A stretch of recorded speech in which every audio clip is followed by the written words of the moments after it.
Hi வணக்கம், welcome to Tamil sports. Germany புந்தஸ்லீகால Bayern மூனிக்கும் மெயின்ஸ் அப்படிங்கிற டீமுக்கும் நடந்த அற்புதமான மேட்சோட ஃபுல் டைம் தமிழ் ரிவ்யூ அந்த வீடியோல பார்க்க போறோம். வாங்க வீடியோக்குள்ள போகலாம்.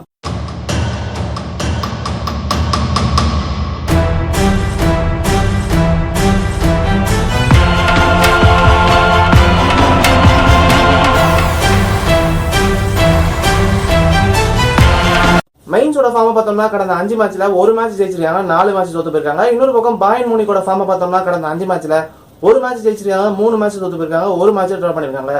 மெயின்ஸும் பாயர்ன் மூனிக்கும் இதுக்கு முன்னாடி முதல்ல கடந்த 5 போட்டி எடுத்து பார்த்தோம்னா பாயர்ன் மூனிக் 4 தடவை ஜெயிச்சிருக்காங்க, மெயின்ஸ் ஒரு தடவை ஜெயிச்சிருக்காங்க.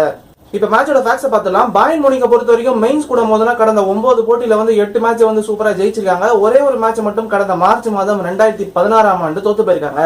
மெயின்ஸ் பொறுத்த வரைக்கும் கடந்த 2004, 2005ஆம் ஆண்டு தான் 10 அவே கேம்ஸ் ஒரு சீசன்ல தோத்துருந்தாங்க. அதுக்கப்புறமா சேம் அதே மாதிரி தான் இந்த சீசன்லயும் 10 அவே கேம்ஸ் தோத்துருக்காங்க. இந்த மேட்ச் தோத்துட்டாங்கன்னா அந்த ரெக்கார்டை பீட் பண்றதுக்கான வாய்ப்பு நிறையவே இருக்கு. பாயர்ன் மூனிக்கை பொறுத்த வரைக்கும் இந்த சீசன்ல வெறும் 15 கோல் தான் கன்சிடர் பண்ணிருக்காங்க.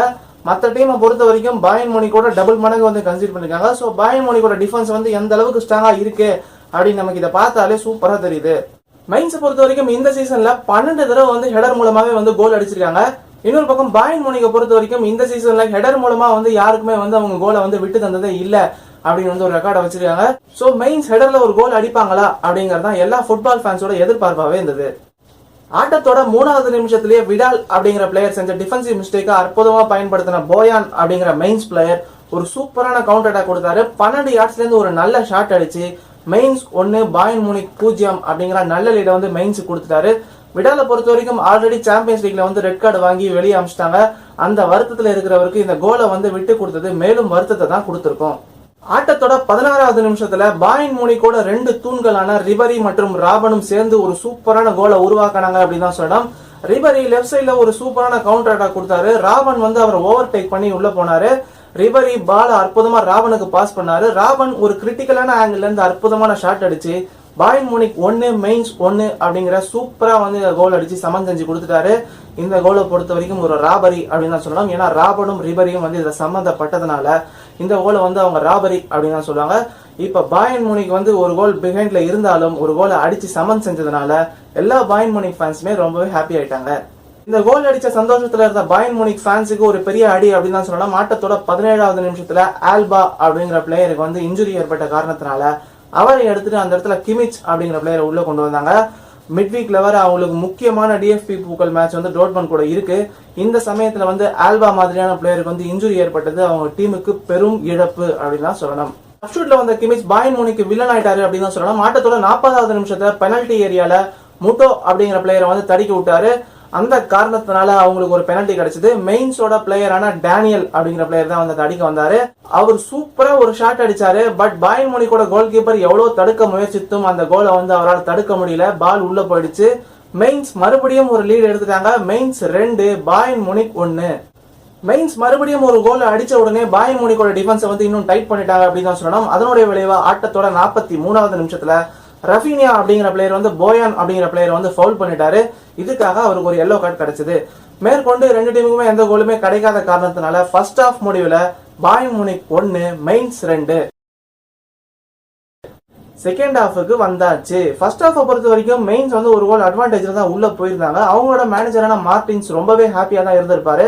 இன்னொரு பக்கம் கார்லோ ஆன்செலாட்டி ஆல்ரெடி சாம்பியன்ஸ் லீக்ல ரியல் மாட்ரிட் கிட்ட படுதோல்வி அடைஞ்ச விரக்தியில இருக்கிற காரணத்தினால இந்த மேட்ச் எப்படியாவது ஹோம் ஃபேன்ஸ் முன்னாடி ஜெயிக்கணும் அப்படிங்கிற மைண்ட் செட்ல தான் உள்ள வந்திருந்தாரு. பட் அன்பார்ச்சுனேட்லி 2 தடவை கோலை அவங்க விட்டு கொடுத்துட்டாங்க. பட் செகண்ட் ஹாஃப்ல சில பல டாக்டிக்கல் சுவிட்ச்லாம் நிகழ்த்தி அவங்க டீமை ஜெயிக்க வைக்கணும் அப்படிங்கிற மைண்ட் செட்ல தான் அவர் செகண்ட் ஹாஃப்குள்ள வந்திருந்தாரு.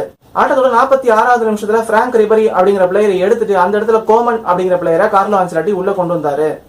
மெயின் சைட்ல ஆட்டத்தோட 52வது நிமிஷத்துல டேனியல்ஸ் அப்படிங்கிற அவங்களோட கோல் ஸ்கோரரை எடுத்துட்டு அந்த இடத்துல லியான் அப்படிங்கிற பிளேயரை உள்ள கொண்டு வந்தாங்க. இப்படியே போயிட்டு இந்த மேட்ச்ல ஆட்டத்தோட 65வது நிமிஷத்துல விடால் அப்படிங்கிற மிட்ஃபீல்டரை எடுத்துட்டு அந்த இடத்துல ஜேவி அலோன்சோ அப்படிங்கிற பிளேயரை உள்ள கொண்டு வந்தாங்க. மிட் வீக்ல ஒரு சூப்பரான மேட்ச் இருக்கிற காரணத்தினாலதான் கார்லோ ஆன்செலாட்டி விடாலுக்கு ரெஸ்ட் கொடுத்திருப்பாரு நான் நினைக்கிறேன்.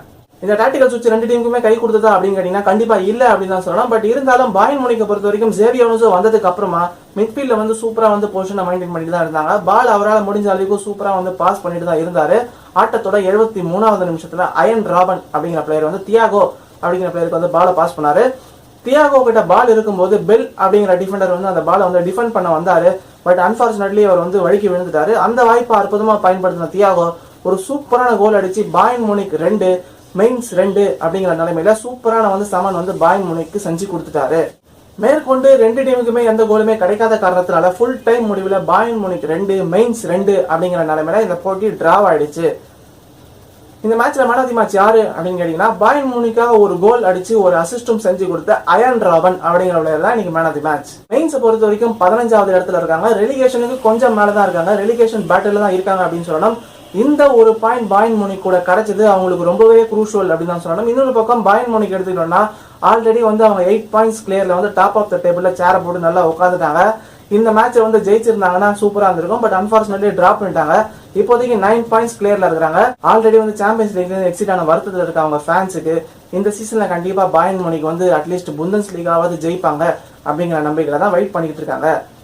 இந்த வீடியோ உங்களுக்கு பிடிச்சிருந்தா லைக் பண்ணுங்க. ஃபுட்பால் உங்க ஃப்ரெண்ட்ஸ் யாரெல்லாம் பிடிக்கும் அப்படின்னா இந்த வீடியோ ஷேர் பண்ணுங்க. மறக்காம சப்ஸ்கிரைப் பண்ணுங்க.